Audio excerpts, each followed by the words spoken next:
Entrevista Venevisión. Líder en opinión. Por tu canal independiente, Venevisión. ¿Qué tal, amigas y amigos? Muy buenas tardes. Nuevamente en Entrevista Venevisión estamos en compañía de Delcy Rodríguez. Ella es ministra de Poder Popular para Relaciones Exteriores y además vicepresidenta de Soberanía Política, Seguridad y Paz. Gracias por estar con nosotros hoy. Importantes temas en la agenda que conversar con usted. Gracias a ustedes por la invitación, Andrina. Siempre dispuesto a dar la cara al país. Hablando de esa expresión, dar la cara al país, ¿de qué manera el chavismo está haciendo revisión de lo que ha denominado la refundación bolivariana? El presidente de la República hacía una convocatoria para enero de lo que va a ser el primer Congreso Popular y Patriótico, donde van a confluir todas las fuerzas políticas afines al chavismo. ¿De qué manera se va a reinventar el chavismo en virtud a lo que ha sucedido en los últimos días y los resultados electorales que le fueron adversos en la Asamblea Nacional? Bueno, Andrina, ayer el presidente de la República en su programa En Contacto con Maduro justamente señalaba que íbamos a un proceso también de consulta a todas las bases populares, no solamente el año que viene, sino posterior a las elecciones a la Asamblea Nacional. Al día siguiente el presidente Maduro estaba con el pueblo, consultando al pueblo, dialogando con el pueblo, que es lo más importante. Él ha dicho además que en el año 2016 será una epopeya bolivariana. Vamos a un proceso de refundación, de renacimiento, profundamente bolivariano, profundamente chavista, ir a nuestras raíces históricas, ideológicas, políticas. Es importante porque se trata de defender la soberanía de Venezuela. Es la confrontación de dos modelos. El presidente Maduro lo decía muy bien, ganó en la Asamblea Nacional una contrarrevolución antidemocrática. Pero además esa revolución antidemocrática, bueno, tiene en sí misma, conlleva un modelo contrario a la nación, contrario a la patria, es un modelo que no preserva la soberanía del país, es un modelo entreguista y eso también te va a enlazar, por supuesto, de los planes y el concierto internacional de la derecha mundial de entramados internacionales contra Venezuela. Hablando acerca de ese concierto internacional, hace pocos minutos tuvimos una entrevista aquí con el secretario ejecutivo de la Mesa de la Unidad Democrática y él ponía un acento muy especial en la comunidad internacional para lo que va a suceder en Venezuela el 5 de enero. ¿De qué manera la comunidad internacional se ha convertido en un actor de lo que está sucediendo en la política local? Lo que va a suceder el 5 de enero es lo que sucede todos los 5 de enero, se instala una Asamblea Nacional. En estos casos, bueno, en el caso concreto, la oposición venezolana está viviendo una especie de espejismo, de pretender o creer o hacer ver al mundo de que es algo más allá de la instalación de una Asamblea Nacional, como que si se estuviese instalando otro gobierno. Aquí hay un presidente de la República, yo lo dije recientemente en una entrevista, el 7 de diciembre, el día siguiente, el presidente de la República es el presidente Nicolás Maduro y el presidente Maduro sigue siendo presidente de Venezuela, de tal manera que todo ese concierto internacional, los aliados de la oposición venezolana, que en última instancia son los militantes del mismo modelo neoliberal, que es una militancia y es un modelo que está en contra de los pueblos, que está en contra del beneficio de los pueblos. Solamente ha bastado unos pocos días para ver lo que está ocurriendo en la hermana República Argentina con la llegada pues, de un gobierno de derecha.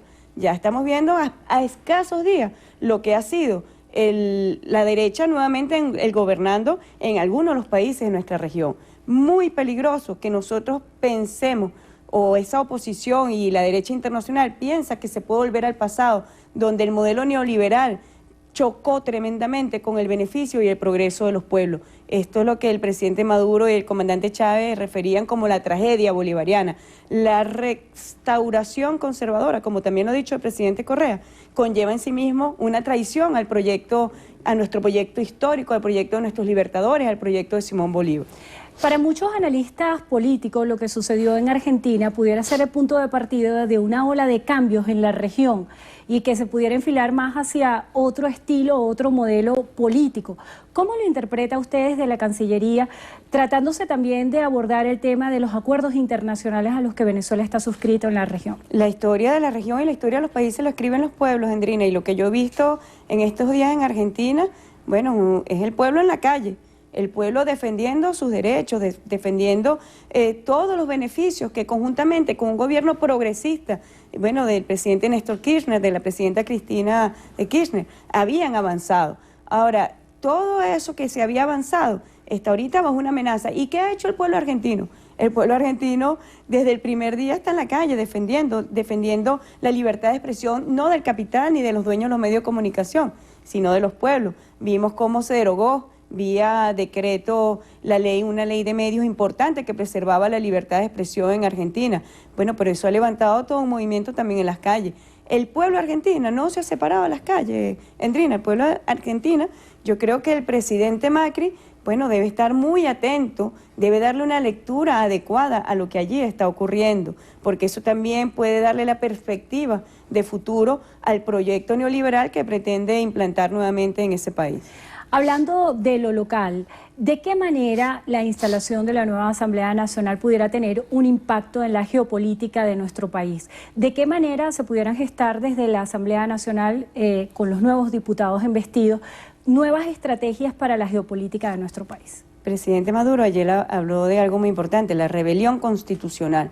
Nosotros vamos a estar muy pendientes desde la Cancillería de que el modelo que está contemplado en nuestra Constitución, que es un modelo completamente, absoluta y profundamente nacionalista, que tiene un blindaje en sí mismo, que es defender la soberanía, defender la independencia de Venezuela, basado además en el legado histórico de nuestros libertadores, basado en el bolivarianismo, lo que significa y lo que significó ese proyecto histórico para la defensa de la soberanía y la independencia de Venezuela. Bueno, ese es el principal blindaje que va a tener esa Asamblea Nacional.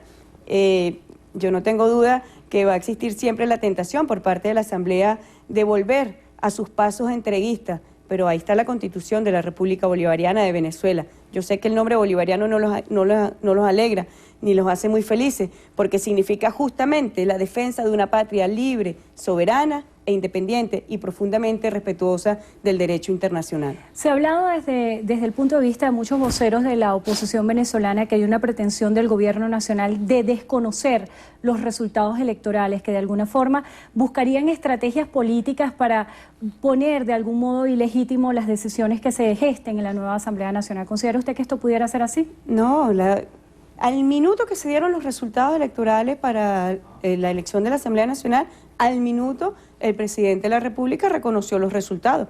Eso es una realidad, allí hay una realidad. Ahora, como bien lo decía anoche el presidente Maduro, el problema de la oposición es que es una oposición que permanentemente se va por los atajos, se va por la trampa, se va por el fraude.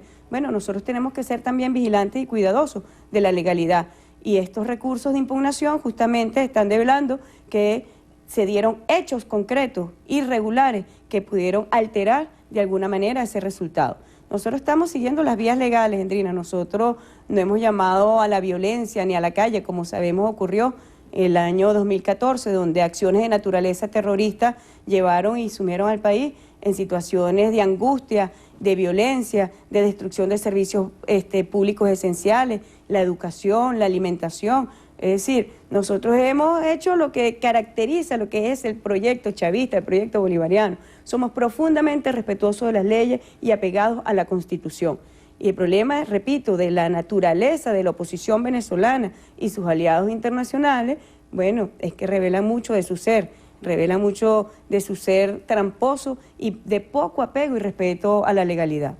Hablando acerca de ese escenario internacional para el cual Venezuela ha sido un punto de atención muy determinante en los últimos tiempos, hay vinculaciones que pudieran asociar al gobierno venezolano con temas como el narcotráfico. ¿Cuál es la postura que se tiene desde la Cancillería en este sentido? Fíjate, Endrina, el tema del narcotráfico no es un tema nuevo. Tratar de construir un expediente sobre narcoestado. Eso comenzó en el año 2000. Muy pronto nosotros vamos a hacer pública una investigación que hemos hecho al respecto, cómo desde los inicios, cuando llega el comandante Chávez al poder político, al gobierno, cómo desde sus inicios fue amenazado con un cerco de narcoexpediente como Estado, con las consecuencias obviamente que eso trae. No es nada nuevo, aquí se está dando además una estrategia donde a través de determinados transnacionales y corporaciones mediáticas, primero se siembra una matriz, en este caso de narcoestado, y luego se judicializa esa matriz, esa opinión mediática. Nosotros hemos hecho un seguimiento riguroso de esta estrategia que sabemos que viene de centros imperiales y bueno, estamos atendiéndolo como se debe atender, por las vías diplomáticas y por las vías y las instancias judiciales en los casos en que corresponda. Hablando acerca de temas como la construcción de una nueva frontera de paz con Colombia, que fue uno de los planteamientos antes de que se tomaran las medidas como decretar estado de excepción en los estados fronterizos, ¿qué ha pasado con el tema de la frontera con Colombia? ¿Cuándo se va a abrir abiertamente? Fíjate, Andrina, y esto lo voy a conectar un poco con el punto anterior del narcotráfico.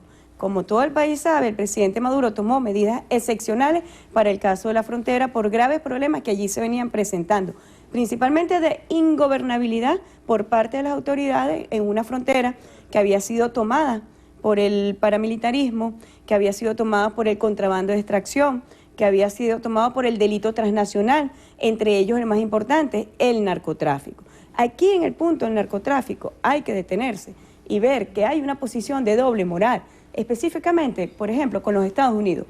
La agencia, la DEA, por ejemplo, que tiene alta participación en este delito transfronterizo, transnacional, como el que es el narcotráfico, no porque lo diga Venezuela, son hechos que han sido documentados en distintas partes del mundo. Pero además cuando nosotros revisamos, y fue una posición que fijó Venezuela oficialmente, recientemente, cómo ha sido el combate realmente, y digo combate entre comillas, por parte de los centros imperiales contra este delito, nosotros vemos que en los sitios donde han tenido mayor presencia, el delito se ha disparado en cifras asombrosas. El caso de Afganistán, que posterior a la invasión por parte de los Estados Unidos, la producción de opio se aumentó del 10% al 90%, una cifra realmente escandalosa y astronómica. Frente a estos problemas concretos de narcotráfico, paramilitarismo, contrabando y otro tipo de crímenes que se venían cometiendo en la frontera y que impactaban seriamente la vida nacional, el presidente tomó la medida del cierre. Esa medida, como tú bien sabes, trajo beneficios inmediatos, la reducción inmediata del contrabando de extracción de la gasolina, de productos de primera necesidad para los venezolanos, permitió incluso controlar los delitos violentos en la frontera. Y nosotros llamamos al gobierno del presidente Santos y al gobierno colombiano al diálogo sincero y a establecer acuerdos que permitieran la gobernabilidad, que es lo más importante. El presidente Maduro tomará la medida de reapertura de esa frontera una vez que se dé realmente, que se pueda ver o se pueda visualizar que se pueda dar la gobernabilidad por una frontera de paz, una nueva frontera, como llamó el presidente Maduro. Bueno, estamos en proceso de construcción de esa nueva frontera. Hablando de los compromisos internacionales, el próximo pareciera ser la cumbre de la CELAC, el 27 de enero. ¿Qué se va a exponer en esa cumbre? Esta cumbre, bueno, es una cumbre de jefes de Estado de la CELAC. Nosotros recordemos, tú decías al principio que Venezuela ha estado pues en tapete internacional. Recordemos que la CELAC es uno de los mecanismos de unión y de integración que nos legó el comandante Chávez.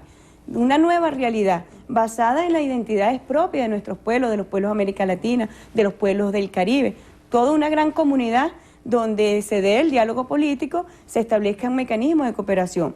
En esta cumbre específicamente, uno de los temas centrales va a estar dirigida a la reducción de las desigualdades sociales. Sabemos que América Latina en esta última década, América Latina y el Caribe, han dado gran impulso al aspecto socioeconómico, pero ese reimpulso, ese avance socioeconómico ha sido gracias a la unidad política, ha sido gracias a la construcción de un modelo propio, ajeno a los modelos neoliberales que imperaron en la década de los 80 y que sumieron en pobreza profunda. Y eso no quiere decir, sin embargo, que hay grandes retos que atender aún en nuestros países, grandes retos en materia de pobreza, en materia social, en el Caribe, existen dedos todavía. Bueno, esta cumbre de jefes de Estado va a estar concentrada justamente en la reducción de las desigualdades sociales.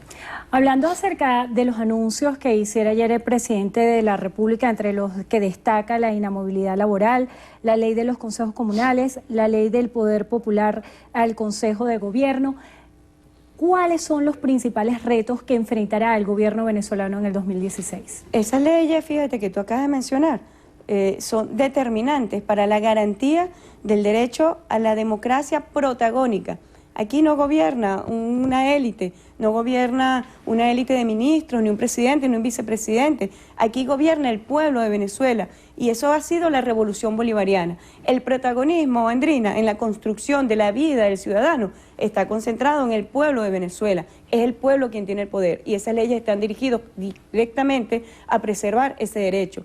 La inamovilidad laboral, igualmente. derechos sociales de los trabajadores, que habían sido ya contemplados en la Constitución bolivariana y habían tenido un desarrollo legislativo. Bueno, forma parte de estos mecanismos de protección para la reconstrucción del hecho social del trabajo, para lo que ha llamado el presidente también, llamemos a la Venezuela productiva. Aquí hay que hacer, si nosotros vamos a un proceso de rectificación y también de autocrítica, bueno, la autocrítica también tiene que pasar por toda la sociedad venezolana, Endrina, que tiene que saber que frente a la caída de los precios del petróleo, y nosotros, bueno, vivimos de nuestra industria principal, que es la explotación petrolera, que frente a la caída de los precios del petróleo, la sociedad venezolana entera, no el gobierno, la sociedad venezolana entera debe revisarse profundamente y establecer mecanismos de diversidad de su economía. Y eso pasa por la productividad. Eso es, yo diría, uno de los males que hemos heredado y que hay tanto daño han hecho a nuestro país, a nuestra población y a la economía en general. Bueno, esas leyes están dirigidas a decirle al pueblo, aquí está, usted tiene el poder justamente para cambiar su destino y para hacerse más productivo económicamente. Hay un tema bien interesante que durante muchos años ha sido bandera del gobierno oficialista y es hablar de la conexión con los sectores populares. ¿Se pudiera interpretar que tras los resultados adversos obtenidos en la Asamblea Nacional, el gobierno perdió conexión con los sectores populares? No, yo creo que hay que afinar la eficacia en gestión. Pero yo también he pensado lo que hemos dicho este año. Hay una realidad llamada guerra económica. Y quizás traducir eso ha tenido incluso dificultades para nosotros, porque forma parte de las guerras no convencionales. Cuando nosotros hacemos un estudio histórico del desarrollo imperialista, de los principales centros imperiales del mundo, nosotros vemos que se pudo dar ese desarrollo imperialista desde el punto de vista económico, financiero, comercial y político, porque bueno, se daba a través del desarrollo belicista, de las invasiones. El mundo en los últimos años está viendo formas distintas de invasión y de ocupación y de dominación, sobre todo, dirigidas por formas no convencionales. Lo que se ha estado aplicando a la revolución bolivariana justamente constituye estas formas no convencionales de cerco financiero. Venezuela, cuando trata de acudir a los mercados financieros internacionales, no les es permitido, hay un cerco, hay un bloqueo financiero, no les es permitido comercialmente, sobre todo no les es permitido a la economía poder expandirse como se puede expandir cualquier otro país o como puede acudir cualquier otro país que no esté en guerra a los mercados financieros y no tenga las calificaciones de riesgo como tiene Venezuela. Allí yo digo que tenemos que hacer una revisión, porque nosotros hemos dicho, se nos ha calificado como si fuésemos un país en guerra a pesar de que no lo estamos. Y yo ahorita digo, no, si hemos estado sometidos a una guerra no convencional, que ha tenido un impacto importante en la economía. Ayer, hace pocos días, Arabia Saudita, uno de los principales productores de petróleo del mundo, está detrás de la reserva de Venezuela, digamos en la posición de segundo en el mundo, decretó su gobierno un programa de austeridad porque tienen un déficit fiscal de 98.000 millones de dólares. 98.000 millones de dólares no es poca cosa. Y bueno, igual ocurrió en Venezuela. Nosotros podemos aplicar un programa. Tú puedes decir, cualquier persona, cualquier venezolano podría decir, las medidas han sido correctas o han sido incorrectas. Pero lo que no tienen otros países, que sí tiene Venezuela, es un peso internacional, una agresión mediática permanente, una agresión financiera permanente, un contubernio, un concierto de la derecha mundial destacando solamente aspectos negativos de Venezuela. Eso no ocurre en ninguna parte del mundo. Si tú hoy agarras los medios internacionales y ves qué hay sobre Venezuela, solamente hay noticias negativas. Y esto es permanentemente. La guerra mediática, la agresión mediática contra Venezuela no tiene precedente. Ahora tú dices, ¿cómo tú atacas esto? ¿Cómo haces tú, Andrina? Si tú revisas la jurisprudencia internacional, no hay medios condenados. Hay una libertad de expresión, pero de los dueños de comunicación. Yo le haría un llamado a los dueños de comunicación. Si ustedes van a hacer política, bueno, sométanse también a la voluntad de los pueblos, pero no impongan su visión del mundo, no lo impongan. Si tú revisas lo que está ocurriendo en Argentina, revísate los medios, a ver si los principales escándalos de lo que está ocurriendo allí, y sabemos que ha habido escándalos recientes, a ver cómo lo está reseñando los medios tradicionales. No hay cobertura, pero eso es libertad de expresión de los dueños de comunicación. Hablando de lo que nos espera en el 2016, ¿cuáles pudieran ser las expectativas? Fíjate, yo creo que, bien lo señaló el presidente Maduro, el mayor triunfo del año 2015, y yo diría también del año 2014 para Venezuela, cuando estuvo sometido a acciones violentas de calle por los factores de la oposición, fue la paz.